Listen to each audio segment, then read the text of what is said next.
to Roblox, the ultimate gaming platform and social platform where you can make friends, play games, and do practically anything you want. Every day, you and your friends are spending hours upon hours playing Roblox. You love the game.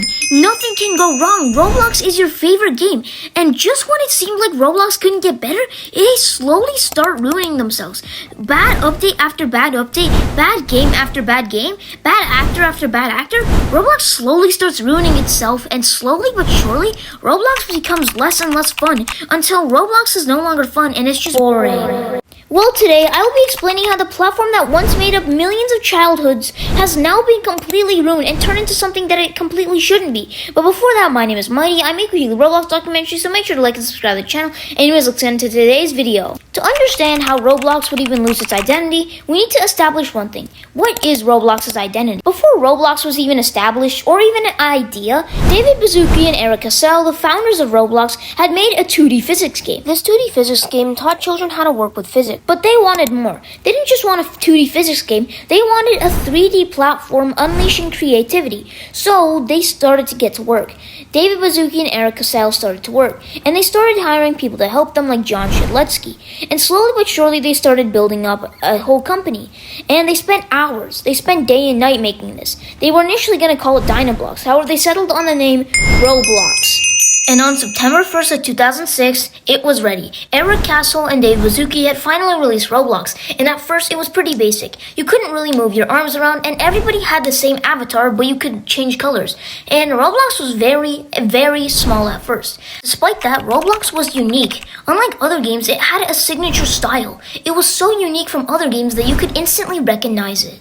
And leading up to the year 2010, Roblox started adding a ton of new features, like the ability to add cosmetics to your avatar, the ability to move your arms and legs, and a ton of new features that would influence a whole new trend of games, like work at a pizza place, natural disaster survivor, and sword fights on the heights. Now, unlike the games from before, the ability to move your arms and legs and avatar customization, these games were a little more complex rather than the basic nature of older Roblox games, which would lead more people to be exposed to the platform and actually start to play it. This, in turn, would make Roblox actually hit 10 million accounts in 2011 and 100 million in 2015. Now, Roblox had just been following the same blocky old style. However, they slowly started adding new avatar bodies, like the Robloxian 2.0, the man, the girl. They started adding a ton of new avatar models, which would get even more people to start playing the platform. However, this wouldn't even be the fastest Roblox would grow. While sure, they were growing fast, they would grow faster than ever in the next few years. Leading into 2015, not only did Roblox hit over 100 million users, a significant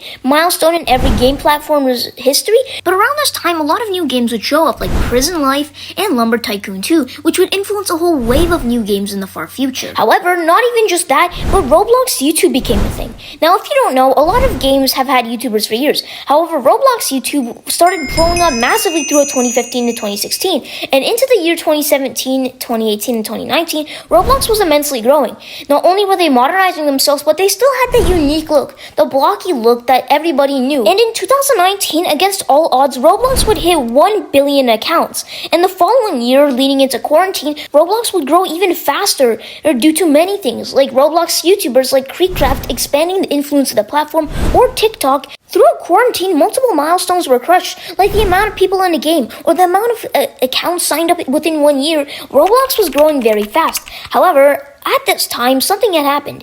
The normal blocky trend had been a bit altered. Certain users started using different avatar accessories that didn't really look like Roblox. These terms were called slenders, primarily popularized by TikTok, started appearing back in 2021. But these slenders started showing up a lot more frequently, leading to a lot more avatar trends. Except these weren't good trends or liked trends. These were very hated trends that weren't really good in the slightest, taking away from that usual Roblox look. Combined with that, Roblox added this new humanoid type body called Arthro, and lots of people also hated this. They didn't like it because Roblox had been known for the blocky, unique style. Despite the fact that there were a lot of new avatar trends that weren't really remotely liked and didn't really look like Roblox, people still played the game throughout quarantine. Leading into 2022, it seemed like Roblox was growing pretty fast. They had not only hit 2 billion users during quarantine, but they continued growing just as fast. However, something bad would happen throughout 2022. Now, Roblox hadn't really had a whole platform safety problem up until this point. While sure, there were some isolated incidents, it wasn't a whole platform problem up until this year, when a lot more bad actors and predators started showing up with malicious intent towards children. Not only that, but there were also a ton of weird Roblox games that would show up, and rather than taking action against a lot of these problems, Roblox would take a while to take any sort of action.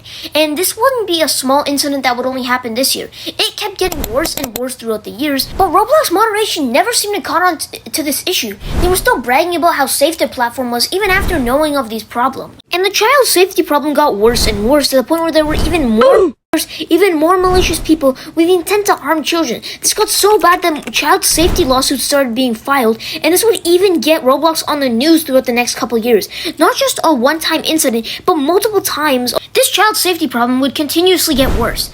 And leading into 2025, things didn't seem very promising. While 2025 actually started out pretty decent, considering Roblox was gaining an uncontrollable amount of players, crushing new milestones and world records every day, it would slowly get worse throughout the year.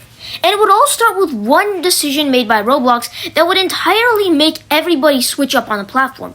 This would be the decision to send a legal cease and desist threat to a content creator that goes under the name Schlle, who made videos exposing Roblox and trying to get Roblox's attention to change something. Rather than saying, "We want to work with you," or saying that they didn't like his content reaching out to him, they banned all of his accounts. Even the ones Schlle had since he was 8 years old. They even sent him a legal cease and desist threat. And when the news got out, Roblox quickly started getting a ton of hate. Not only did a ton of YouTubers talk about the situation, but it became a whole hashtag using the hashtag #FreeSchlle and a whole movement against Roblox. Not only did Roblox lose $12 billion in stock within the first week, but more would follow. But tons of videos came out exposing Roblox for the disgusting things that happened on their platform. That Chris Hansen, the one from To Catch a Predator, came out of retirement to help Schlle with the situation, and then, when it seemed like it couldn't get worse for Roblox, Law by Mike and Schlle teamed up, and they started suing Roblox, combining every single child endangerment and child safety lawsuit into one big, massive lawsuit. Now, at the same time, Roblox had looked really bad in the media, and they needed something to make the reputation look better. Rather than coming up with a logical idea, they decided to roll out the face verification, where Roblox's AI will estimate your age and put you into an age bracket, and you can only chat with users in your age bracket. And not only is this already a big red flag, because nobody wants to give up their face to just chat on Roblox, but it also takes away from the fun of many games that rely on chat, like Bed Wars, 99 Nights in the Forest, and many other games that are team cooperative games that need chat to cooperate with teammates. This took away from the fun of certain Roblox games. Chat moments, meeting new friends, that was all gone. It was locked behind you having to give up your personal information to not even chat with people in your age group due to how bypassable this was. It was clear Roblox was trying to modernize themselves, but they weren't trying to keep up with the unique style that they had. In fact, Roblox was trying to modernize themselves so much, they tried to remove classic faces and add some super ugly dynamic heads for absolutely no reason but the term